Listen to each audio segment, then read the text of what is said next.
France کے ایک surgeon کی تحقیق۔ ہمارے ایک دوست فرانس گئے اور وہ فرماتے ہیں کہ میں وہاں وضو کر رہا تھا تو ایک آدمی کھڑا غور سے دیکھ رہا ہے۔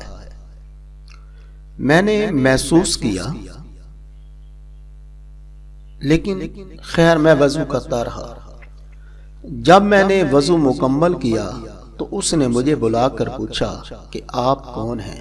میں نے کہا مسلمان ہوں۔ کہاں سے آئے ہو؟ میں نے کہا پاکستان سے۔ کہنے لگا کہ پاکستان میں کتنے پاگل خانے ہیں؟ بڑا عجیب سا سوال تھا۔ میں نے کہا 2 ہیں یا 4، مجھے تو پتہ نہیں۔ وہ کہنے لگا You do not know؟ میں نے کہا میں نہیں جانتا۔ کہنے لگا یہ ابھی آپ نے کیا کیا؟ میں نے کہا وضو کیا۔ کہنے لگا روزانہ کرتے ہو؟ میں نے کہا ہاں، بلکہ ایک دن میں رات میں 5 وقت کرتے ہیں۔ وہ کہنے لگا I see۔ میں نے جب اس سے پوچھا بھئی آپ کا کیا مطلب ہے؟ وہ کہنے لگا میں یہاں پاگل لوگوں کے ہسپتال میں سرجن ہوں۔ میں تحقیق کرتا رہتا ہوں کہ لوگ پاگل کیوں ہوتے ہیں۔ میری تحقیق یہ ہے کہ انسانی دماغ کے سگنل پورے جسم کے اندر جاتے ہیں تو ہمارے جسم کے اعضاء کام کرتے ہیں۔ اس دماغ سے چند باریک باریک رگیں ہماری گردن کی پشت سے پورے جسم کو جا رہی ہے۔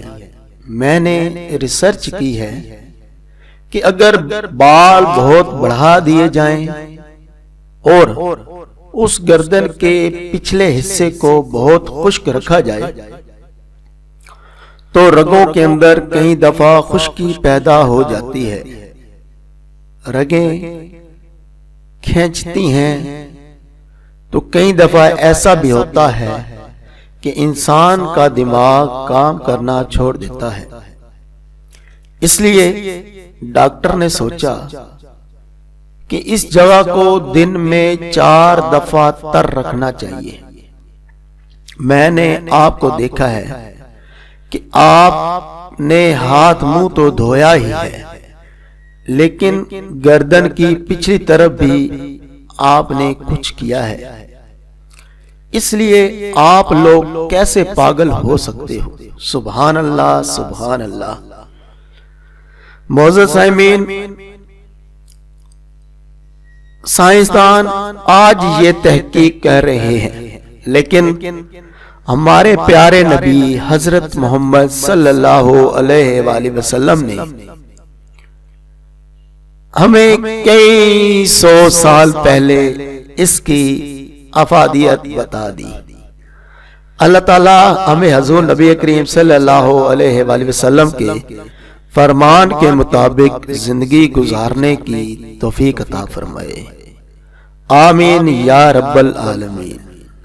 اگر آپ لوگوں کو میرا چینل پسند آئے یا میری ویڈیو پسند آئے تو مہربانی فرما کر میرے چینل کو سبسکرائب لازمی کر دیجئے اور اس ویڈیو کو صدقے جاریہ سمجھتے ہوئے اپنے دوستوں تک واٹس ایپ یا یوٹیوب یا فیس بک پر شیئر کیجئے۔